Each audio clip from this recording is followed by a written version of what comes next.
Right திரு நாகராஜ் அவரோட கேட்டுவாங்க. இந்த தாக்குதல் அப்படிங்கிறது வந்து தனி மனித தாக்குதலாக மாறுறது அளவுக்கு என்ன கேள்வியை எழுப்பிட்டார் எதிர்க்கட்சி தலைவர்? இப்போ இல்லை, எங்களுடைய மாநில தலைவர் அண்ணாமலை அவர்கள் ஒரு ஐபிஎஸ் பதவியிலிருந்து அதுக்கப்புறம் அரசியல் களம் நோக்கி தமிழ்நாட்டில் வந்திருக்காங்க. குறிப்பாக அவர் நினைச்சிருந்தா கர்நாடகாவில் அரசியல் பண்ணலாம், வேறு மாநிலங்களுக்கும் போயிருக்கலாம். ஆனால் தமிழ்நாட்டுக்கு ஏன் வரணும்னா 70 ஆண்டு காலம் 2 கட்சிகளும் தமிழ்நாட்டை ஆண்டு கொண்டு இருக்கிறது. தமிழ்நாட்டில் என்ன சமூக நீதி, நீர் மேலாண்மை, இது மாதிரியான மாற்றங்கள் எதுவும் இல்லை கம்பேர் வித் அதர் ஸ்டேட். ஏன்னா தமிழ்நாடு மிகச்சிறந்த நாடு. சமூக நீதி கம்பேர் வித் அதர் ஸ்டேட் தமிழ்நாட்டில் இல்லைங்கிறீங்களா? இன்னைக்கு நிலைமை அப்படிதான் இருக்கு. இன்னைக்கு நிலைமை அப்படிதான் இருக்கு. நான் நிறைய டீட்டெயிலாக சொல்ல முடியும். ஆனா இருந்தாலும் கூட இந்த மாற்றம் தேவை. எப்படி இருந்த தமிழ்நாடு எப்படி ஆகிவிட்டது நிலைமைக்கு இருக்கிறதுனால ஒரு மாற்றம் தேவை. இதுக்கான பல முயற்சி எடுக்கப்பட்டது. இப்போ தாமரை மாட நடத்தினாங்க, பொன்னார் அவர்கள் நடத்தினாங்க, தமிழிசர்கள் முயற்சி எடுத்தாங்க, முருகன் அவர்கள் முயற்சி எடுத்தாங்க, எல்லாரும் முயற்சி எடுத்திருக்காங்க. ஆனால் முயற்சி எடுத்தாலும் கூட மற்ற மாநிலங்களை விட தமிழ்நாட்டில் அதை உடைப்பது கடினமாக இருக்கிறது. ஏன்னா இங்க இருக்கிற அந்த திராவிட மாடல் செயல் அப்படிங்கிறது மற்ற இடத்துல இருக்கிற மாதிரி ஒரு ரிலீஜன் பார்ட்டி மாதிரியோ ஒரு அந்த பிராந்தியம் சார்ந்த கட்சி மாதிரி இல்லை. இங்க வந்து எல்லாத்தையும் உள்ளடக்கிய ஒரு வலுவான பிரிவினைவாதம் கொண்ட கட்சி இந்த தமிழ்நாட்டை ஆண்டு கொண்டிருக்காது. அதனால மக்கள் எப்படி இருந்தாலும் ஒன்று சேர முடியாத மாதிரி தெளிவாக வார்த்தைகளை சாதாரணமா சொல்றீங்க. நான் கேள்வி வைக்கிறேன். உண்மைதான். என்னோட கேள்வி என்னன்னா, நீங்க சொன்னதுல இருந்து நான் ஒரு விஷயம் என்ன புரிஞ்சுக்கிட்டேன்னா, எப்படி இருந்த தமிழ்நாடு அதை மாற்ற வேண்டும் அப்படிங்கிற எண்ணத்தோட அவர் வந்தாருன்னு சொன்னீங்களா? ஆனா நீங்க சொல்றது என்னன்னா, தமிழ்நாட்டில் பிஜேபியால ஒன்றும் பண்ண முடியல, பிரிக்க முடியல, மக்கள் வாக்குகளை பிரிக்க முடியல, அதற்காக வந்திருக்கிறார். அப்பனா எப்படி இருந்த பாஜகவை வேறு விதமா மாற்றணும் அல்ல வளர்க்கணும் அப்படின்னு வந்தாருன்னு பாக்குறதா, தமிழ்நாட்டை முன்னேற்றணும்னு வந்தாருன்னு சொல்லுமா? நீங்க கொஞ்சம் அதை மாத்தில ஒரு ஏங்கில பார்க்கணும். பிஜேபிக்கு ஒரு ஸ்டைல் இருக்குங்க. அதாவது ஒரு மாநிலத்திலும் ஒரு ஸ்டைல் அப்ளை பண்றாங்க. அப்படி கிடையாது. ஒட்டுமொத்தமான ஒரு டெல்லியில இருந்து வர்ற அந்த பர்டிகுலர் முறை, இதுதான் சிஸ்டம். அந்த சிஸ்டத்துல தான் எடப்பாடி பழனிசாமி சுட்டி காமிக்கிறாரு. 5 ஆண்டுகள் ஆகாம ஒருத்தர் தலைவரா போட மாட்டீங்க, அதான சிஸ்டம். தமிழ்நாடு பிஜேபி இல்ல எந்த பிஜேபி மாநில தலைவராக வரதுக்கு 5 ஆண்டுகள் வேணும். அதுக்கு முன்னாடியே வந்துட்டாரேங்கிறத சுட்டி காட்டுறாரு. அதுதான் சொல்றேங்க. அப்ப ஏற்கனவே தகுதியோடு இருக்கக்கூடிய பலர் இருக்கும்போது இவர் வந்திருக்கிறாருன்னா, நீங்க சொன்ன அந்த சிஸ்டத்துல இருந்து வேற ஒண்ணு நடந்திருக்குன்னு சுட்டி காட்டுறாரு. அதுதான் பொலிட்டிக்கல் ஸ்டேட்மெண்ட். அதான் சொல்றேன். அதுக்கு அவ்வளவு நானும் சொல்றேங்க. மத்த மாநிலங்கள் மாதிரி தமிழ் மாநிலம் இல்ல. அத முன்னாடியே சொன்னேன். பிரிவினைவாதத்தால் பிரிந்து கிடக்கிறது. எல்லா வகையிலும் பிரிச்சு வச்சிருக்காங்க. அதை செய்ய நீங்க தான் சொன்னீங்க, தெலுங்கானாவுக்கு தனி ஃபார்முலா இல்ல, கர்நாடகாவுக்கு தனி ஃபார்முலா இல்ல, டெல்லி இந்தியா முழுக்க ஒரே ஃபார்முலா. தமிழ்நாட்டுக்கு தனியா தானே போடுறீங்க. பண்ண வேண்டிய கட்டாயம் இருக்குன்னு சொல்றேன். அதான் அவ்வளவு கடினமா இருக்கு. அவ்வளவு கடினமா இருக்குல்ல, அவ்வளவு பிரிவினைவாதம் இருக்குன்னு சொல்றேன். அவ்வளவு வகையான இப்ப நீங்க ஒரு சிஸ்டம் குஜராத் என்ன பிரிவினைவாதம் எனக்கு புரியல. பாருங்க, ஒன்று மத ரீதியான பிரச்சனை, இன்னொன்று சாதி ரீதியான பிரச்சனை, இன்னொரு மொழி ரீதியான பிரச்சனை, இன்னொரு இன ரீதியான பிரச்சனை. இதெல்லாம் எங்க என்னவா வெளிப்படுது? அதுக்கு ஏதாவது பாராமீட்டர் ஏதாவது சொல்லுங்க. ஹிந்தி தமிழ் இன்னைக்கு வந்து இங்க ஹிந்தி படிக்கிறதே திணிப்பை எதுக்குறாங்க. திணிப்பு இல்லங்க, நீங்க ஹிந்தி திணிப்பு அல்ல சார். ஹிந்தி பிரச்சார சபால படிக்கக்கூடியவர்கள் எண்ணிக்கை கூடிக்கிட்டே இருக்கு சார் ஆண்டுதோறும். ஒரு வாரம் ஒரு 10 நாள் முன்னாடி கல்லூரி பள்ளி மாணவர்கள் எல்லாரும் ஹிந்தி ஒழிகன் கோஷம் போட்டு ரோட்ல போறாங்க கோயம்புத்தூர்ல. இது யார் தூண்டி விடுறது? பிஞ்சு மனசுல அது விதைக்கிறாங்க. ஹிந்தி தேவை உணர்வுங்கிறது அடிப்படையில எல்லா மனிதர்களுக்கும் இருக்கு சார். இதுக்கு என்ன அரசாங்கம் ஒரு தாய்மொழியை பற்றி பேசுறதுக்கோ அல்ல ஒரு பள்ளியில அரசாங்கம் உடைய துணை இல்லாமல் நடக்காது. இப்ப நீங்க அது மாதிரி மத ரீதியா கடவுள் ரீதியா அதெல்லாம் பேசுவோம். திரு எடப்பாடி பழனிசாமி அவர்கள் முன்னாள் முதலமைச்சர், எதிர்க்கட்சி தலைவர், இத்தனை ஆண்டு காலமாக அரசியல் பயணத்தில் இருக்கக்கூடிய ஒருவர். அவரை இந்த விதமாக விமர்சிப்பதுங்கிறது தான் இங்க நீங்கள் முன்வைக்கிற அரசியலா சார்? நீங்க ஒரு தனி மனித தாக்குதலை அதை பார்க்க கூடாதுங்க. எங்களுக்கு தமிழ்நாட்டில் பாஜக ஆட்சிக்கு வரணும். அப்போ மக்களுக்கு உண்மையை சொல்லணும். திமுக என்ன உண்மைக்கு மாறான விஷயத்தை சொல்லி 2021 மக்களை சந்திச்சீங்களா? நீங்க அதிமுக கூட்டணி சொல்றேன். திமுக பத்தி எங்க தலைவர் பேசாம இருந்தாரா? திராவிடர் கழகம் எப்படி எல்லாம் திமுக பேசுன்னு சொன்னாரா இல்லையா? சரி. அதே மாதிரி எந்தெந்த கட்சியில் காங்கிரஸ் பத்தி பேசாம இருந்தாரா?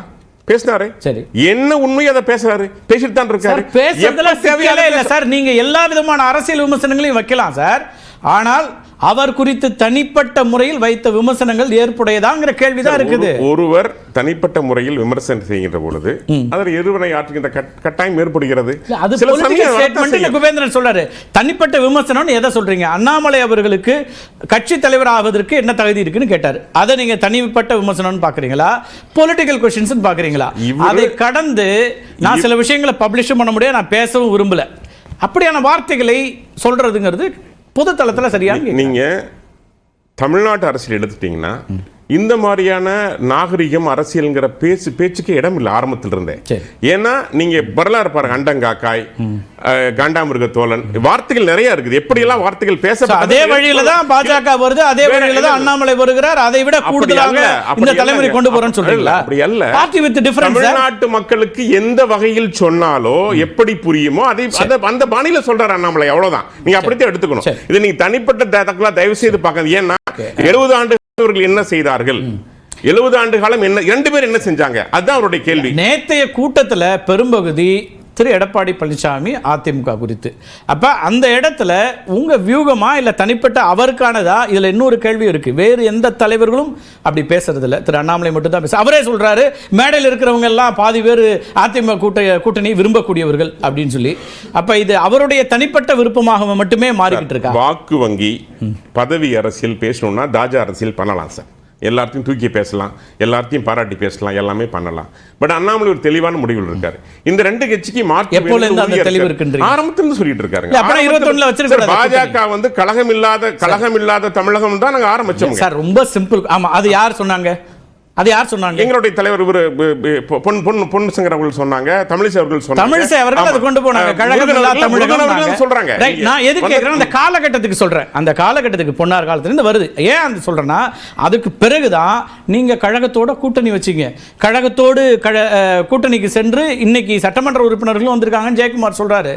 அப்ப அதையெல்லாம் செய்யும் போது நீங்க சொல்லக்கூடிய குற்றச்சாட்டுகள் எல்லாம் அப்ப மறந்து போச்சா, மறைத்து விட்டீர்களா அப்படிங்கிற கேள்வி வரும்ல சார். நீங்க 2 பலமான எதிரிகள்ல ஒரு பலமான எதிரியை ரொம்ப பலமான எதிரி கொஞ்சம் வீக் ஆக்கணும் அப்படின்னா ஏதோ ஒரு வழியில அரசு பண்ணித்தான் பாயிண்ட்க்கு வர்றீங்க. பண்றோம், பண்ணித்தான். ஓகே, எங்களுடைய நோக்கம் எங்களுடைய கட்சி வளர்ப்பதில்லை, தமிழ்நாட்டு மக்களை காப்பாற்றுவது. நான் மறுக்கவே இல்லை சார். உங்க ஸ்ட்ராட்டஜி, உங்களுக்கான வாய்ப்பு, நீங்க அதுல வெற்றி பெறுகிறீர்களா, அது என்னவா கொண்டு போறீங்கிறதுலாம் உங்க விருப்பம், அதுல மாற்று கருத்து. இது ஒரு வியூகம். இது வியூகம் தான். ஆமா, ஒரு கட்சியை வீழ்த்துவதற்கு அல்லது ஒரு கட்சி தனிப்பட்ட முறையில் எடப்பாடி அவர்கள் மீதோ தனிப்பட்ட முறையில் யார் மீதோ தாக்குதல் அல்ல. எங்களுடைய தாக்குதல் எல்லாம் 70 ஆண்டு காலம் வழக்கு வந்து அதிமுகவோட தொடர்புடையதா, திரு எடப்பாடி பழனிசாமி அவரோட தொடர்புடைய தனிப்பட்ட ஒரு முதலமைச்சராக இருந்த ஒருத்தர். நான் இன்னும் சொல்றேன், நீங்க எல்லாரும் சொல்றீங்க, நான் மதிக்கிறேன். ஐபிஎஸ் அதிகாரி திரு அண்ணாமலை அவர் ஒரு பியூரோக்ராட்டா வந்திருக்காரு, சிவில் சர்வீஸ் முடிச்சிருக்காரு, அவருடைய டேலண்ட் அதெல்லாம் மறுக்கவே இல்லை. பச்சை இங்கில கையெழுத்து போட்டார் எல்லாம் சொல்றீங்கல்ல. திரு எடப்பாடி பழனிசாமி பச்சை இங்கில கையெழுத்து போடலையா? அவர் பல ஆண்டுகளாக பச்சை இங்கில தான் கை போட்டுருக்காரு. திரு எடப்பாடி பழனிசாமி 400 பியூரோக்ராட்ஸை இங்கே ஹேண்டில் பண்ணார் முதலமைச்சரா. ஸோ யார் ஒருத்தரையும் நம்ம அப்படி குறைச்சி மதிப்பிட முடியாதுல்ல. இவர் எவ்வளவு தூரம் திறமையாக இருக்காரோ அதுக்கு எந்த விதத்திலையும் குறைஞ்சவர் இல்லை இல்லையா? நீங்கள் அப்போ என்னன்னா, நீங்கள் அந்த கட்சி பற்றி, கொள்கை பற்றி அல்லது கட்சியினுடைய ஆட்சி முறை பற்றி விமர்சிக்கிற வரைக்கும் வேற, அவரை குறித்து விமர்சனங்களுக்கு ஜஸ்டிஃபை பண்ண முடியுமா? அப்படிதான் நான் கேட்கிறேன். தமிழ்நாட்டில் அண்ணாமலை மீது தனிமனித தாக்குதல் இல்லையான்னு கேட்கிறேன். அதுவும் தான் தப்பு. ஆனா அதுக்கு பதில் இதுவா? இன்னைக்கு அதுக்கு பதில் இதுவா? அப்படி இல்லைங்க, அதான் சொல்றேன். தமிழ்நாட்டில் இது புதுசா இல்லைங்கிறேன். என்ன காரணம் அப்படிங்க அடுத்து. ஆனா தமிழ்நாட்டில் நீங்க புதுசா பார்க்க கூடாது. பட் சில சமயம் நன்மைக்காக செய்ய வேண்டியிருக்குது. அண்ணாமலை அவர்கள் செஞ்சிருக்காங்க, அவ்வளவுதான். Okay, right. திரு சத்யன், இந்த ஒரு பொறுப்புக்கு வராரு, அவர் கட்சியில ஒரு பொறுப்பு கொடுக்குறாங்க அவங்க தலைவர்கள் நம்பி, அதை விமர்சிக்கிறது இன்னொரு கட்சியினுடைய உட்கட்சி பிரச்சனையை விமர்சிக்கிறது மாதிரி ஆகாதா? அதுதான் பிரச்சனைக்கு தொடக்கமா இருக்கா?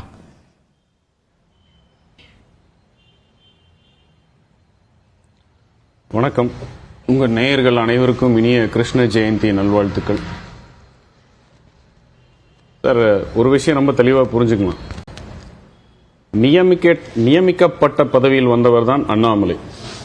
பல ஆண்டு காலமாக பொது வாழ்க்கையில் தன்னை அர்ப்பணித்து மக்களுக்கு பல நல விஷயங்களை செஞ்சு தன்னோட தொகுதியில் பல நல திட்டங்களை கொண்டு வந்து அப்படி தன்னை நிரூபித்து வந்தவர் கிடையாது. எப்படி ஒரு இந்தியா ஃபுல்லாக இருக்கிற ஒரு கார்பரேட் கம்பெனிக்கு ஒரு பிரான்ச் மேனேஜர்னு போடுறாங்களோ அந்த மாதிரி ஒரு நியமிக்கப்பட்ட பதவி தான். அந்த நியமிக்கப்பட்ட பதவியின் நோக்கம் என்னன்னா, பாஜகவை தமிழ்நாட்டில் வளர்ப்பது அப்படின்னு. பாஜகவை அவர்களுடைய கொள்கையை சொல்லி வளர்ப்பதோ இல்ல மக்கள் நலம் பேசி வளர்ப்பதோ கிடையாது.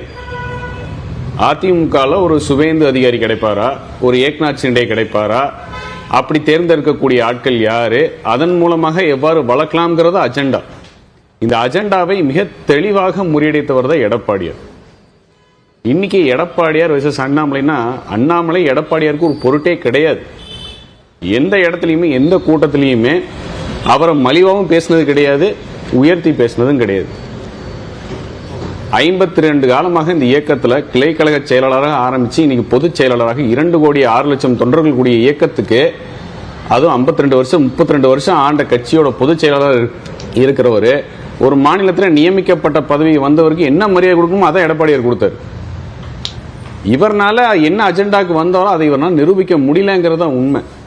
இந்த கட்சியிலிருந்து விரட்டப்பட்டவர்கள், இந்த கட்சியை சூறையாடியவர்கள், துரோகிகள், விரோதிகள், இவர்களை வச்சு அரசியல் அமைக்கணும், அதிமுகவை பலவீனப்படுத்தணும், இதன் மூலமா ஆதாயம் அடையுமா அப்படிங்கிற அரசியல் செய்தவர் தான் அண்ணாமலை. இதை தாண்டி அவர் எதுவுமே செஞ்சதா எனக்கு தெரியல. ஒரு சின்ன ஒரு நினைவூட்டல் சொல்றேன். 24 வாக்குகளா பெற்றிருக்காங்க. ஒரு பேட்டி நாடாளுமன்ற தேர்தலுக்கு ஒரு 6 மாசம் முன்னாடி சொல்றாரு,